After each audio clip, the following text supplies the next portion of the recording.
చెప్పారు వ్యవహారం ఇవన్నిటిని. దీన్ని కూటమికి సంబంధించినటువంటి వాళ్ళు ఏదో పెద్ద అతని 3rd డిగ్రీ ప్రయోగించి అతను కొట్టారు అనేటువంటి గొప్పగా చెప్పుకుంటారు. రేపు పొద్దున ఎవరికైనా జరగచ్చు.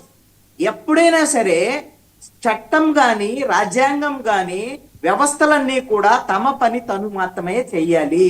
అంతే తప్ప పరిధి దాటి వ్యవహరించేటువంటి పరిస్థితి కింద అలాంటి అవకాశం కింద ఇస్తే ఖచ్చితంగా అది తిప్పి తిప్పి మళ్ళీ మన దగ్గరకే వచ్చి ఆగేటువంటి అవకాశం ఉంటుంది. ఇప్పుడు అన్ని పార్టీలండి ఈ రోజున ఇప్పుడు జగన్మోహన్ రెడ్డి ఏం చెప్తున్నాడు, అందరికీ ఫోన్ ఉంది మీ చేతుల్లో, మీ ఇష్టము, మీరు సోషల్ మీడియాలో తిరగబాటండి లేకపోతే అదేనండి. ఇవన్నీ కూడా రేపొద్దున వాళ్ళ కేసులు వస్తే జగన్మోహన్ రెడ్డి ఏం చేస్తాడు? ఏమైనా ఆదుకుంటాడా? కేసులు వస్తే మళ్ళీ మాకు రానండి, అధికారం రానండి, నాకు ముఖ్యమంత్రి కానండి, నా ముఖ్యమంత్రి అయితే నేను ఏదన్నా మీకు చేస్తాను, అప్పుడు వరకు వీళ్ళ పరిస్థితి ఏంటి? అందుకని ఇప్పుడు కూటమికి సంబంధించినటువంటి వాళ్ళు కూడా ఖచ్చితంగా తెలుగుదేశము జనసేన ఈ 2 పార్టీలకు సంబంధించినటువంటి కార్యకర్తలు సోషల్ మీడియా యాక్టివిస్టులు పరిధి దాటి ఖచ్చితంగా వ్యవహరిస్తున్నారు. ఆ వ్యవహరించేటువంటి విషయంలో అదుపులో ఉండటం అనేటువంటిది ఖచ్చితంగా మంచిది.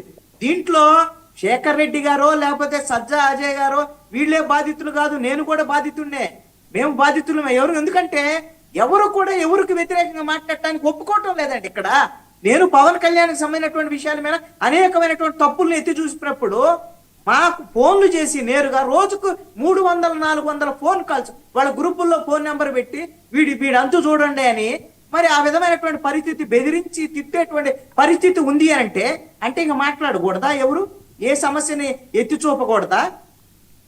ఈ విధమైనటువంటి స్వేచ్ఛ లేనటువంటి పరిస్థితులు, మీ ఇష్టం వచ్చింది కదా, మాకు అధికారం ఉంది కదా, మేము ఏమైనా చేస్తామనంటే మీకు అధికారం 5 ఏళ్ళు అనేటువంటి విషయాన్ని గుర్తు పెట్టుకోవాలి. ఇది వైఎస్ఆర్ కాంగ్రెస్ పార్టీ వాళ్ళకి ఇప్పుడు తెలుస్తుంది. కానీ ఈ మేకపోతు గాంభీర్యం ఇవన్నీ వ్యవహారాలు కుదరవు, మేము వస్తే ఏదో చేస్తామనే దానికన్నా కూడా న్యాయపరమైనటువంటి పోరాటాలు చేసి మీ వైపు నుంచి మీ సోషల్ మీడియాని ఇప్పుడు అదుపులో పెట్టుకోండి. కనీసంగా ఇప్పుడు కూడా కొంతమంది YSR Congress party social media అదుపు తప్పి వ్యవహరించేటువంటి వాళ్ళు వైసీపీ వాళ్ళు కూడా ఉన్నారు. అదేమనంటే ఏంటంటే అధినాయకత్వం కోసం వాళ్ళ నాయకుల దగ్గర ఎంతో కొంత మెప్పు పొందితే రేపు పొద్దున ఏమైనా ఉంటుందేమో అనేటువంటి దాని మీద చేసేటువంటి ప్రయత్నాలు అలా బలి కావద్దు. కార్యకర్తలు, సోషల్ మీడియా యాక్టివిస్టులు, అది వైసీపీ కావచ్చు, తెలుగుదేశం కావచ్చు, జనసేన కావచ్చు, రేపు పొద్దున నాయకులు ఎవరు కూడా మిమ్మల్ని కాపాడరు. మీ కుటుంబాలు వీధిని పడితే మీరు కొట్టుకొని మీ మీద కేసులు వస్తే వీళ్ళు ఆదుకోరు. కాబట్టి వీళ్ళ రెచ్చగొట్టేటువంటి నాయకత్వం రెచ్చగొట్టేటువంటి మాటల్ని నమ్మొద్దు అనేటువంటిది నేను అన్ని పార్టీలకు సంబంధించినటువంటి కార్యకర్తలకి నేను సూచన చేస్తాను. రైట్. అజయ్, గతంలో చాలా దారుణాలు జరిగినాయి టీడీపీ మీద, జనసేన మీద. వైఎస్ఆర్సీపీ వాళ్ళు చాలా దారుణాలు చేశారు, ఇష్టం వచ్చినట్లుగా ప్రవర్తించారు, పోలీసులు ఆడుతూ అన్నారు. ఈరోజు భాస్కర్ రెడ్డిని కూడా మీరు అదే చేశారట, 3rd డిగ్రీ చేశారట, గొడ్డును బాదినట్టు బాధారట, ఆయన నడలేకపోతున్నారట, తప్పు చేస్తే శిక్షలు వేయాలి తప్పించి ఈ రకంగా చేయడం అన్నది ఎంతవరకు కరెక్టు అని. రేపు మేము వస్తే మళ్ళీ అదే జరుగుతుంది, లెక్క పెట్టుకుంటూ అంటున్నారు డేటు. వర్మ గారు ఇక్కడ ఒక విషయం గుర్తు చేస్తాను సార్ అందరికీ కూడా. సార్ రఘురామకృష్ణరాజు గారు ఆ రోజు మా పార్టీ కాదు, ఆయన వాళ్ళ పార్టీ ఎంపీ గారు. ఆయన లేతే మేమేదో ప్రజెంట్ చేయలేదు, లేకుంటే మేమేదో మసిపూసి మారేడికే చేయలేదు. అరికాలల్లో ఆయనకి పడ్డ దెబ్బలు. ఈరోజు శేఖర్ అన్న ఏదైతే చెప్తున్నాడో పోలీసులకి ఈ రాజ్యాంగం ఎవడు కల్పించాడు, ఎవడు చేతులు చేసుకునేదానికి హక్కు ఎవడు కల్పించాడు అనేది ఆ రోజు జగన్మోహన్ రెడ్డి గారు ప్రశ్నించాలా.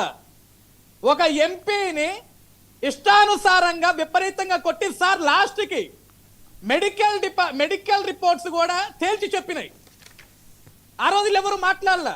ఈ రోజు ఈయనను కొట్టారు 3rd డిగ్రీ చేశారు, గొడ్డును బాదినట్టు బాధారు అంటున్నారు సార్. అవి ఎంత వాస్తవాలో ఈరోజు వాళ్ళకే క్లారిటీ ఉండాలి సార్. బొద్దులూరు యుఎస్ లో ఉంటారు సార్. ఆయన కూడా సోషల్ మీడియా యాక్టివిస్టే సార్. ఆయన కూడా గతంలో అమెరికా నుంచి ఇండియాకి వచ్చాడు సార్. ఎయిర్పోర్ట్ లో దిగంగానే తీసుకెళ్లి గుంటూరుకు తీసుకెళ్ళిపోయారు స్టేషన్. 2 days నేను కొట్టారు తిట్టారని కంప్లైంట్లు చేయండి సార్. 2 days. శేఖర్ గారికి కూడా బాగా తెలిసి ఉండొచ్చు సార్. ఇక్కడ చట్టాల చేతిలోకి ఎవడు తీసుకున్నాడు, ఎందుకు తీసుకున్నాడు, గొడ్డును బాధినట్టు బాధారంటే ఈ రోజు నడవలేకపోతున్నాడు. మేము కూడా సార్ మేము అందరం బాధితులమే. వర్మ గారు 14 days నేను కూడా జైల్లో ఉన్నాను సార్. అవును సార్. నన్ను తీసుకెళ్లి పోలీసులు కొడితే నా తల పగిలిపోయిందని భయం వేసింది నాకు. ఆటో కేసు కొడితే నాది కూడా ప్రాణమే సార్. ఆ రోజులు ఎవరు మాట్లాడలేదు సార్. సార్ ఇక్కడ ఇందాక శేఖర్ గారు ఏమన్నారంటే ఈ రోజు కూడా వర్మ గారు డిబేట్ నడుస్తుంటే కింద అమ్మ అలీ బూతులు తిడుతున్నారంటే సార్ నేను ప్రతిరోజు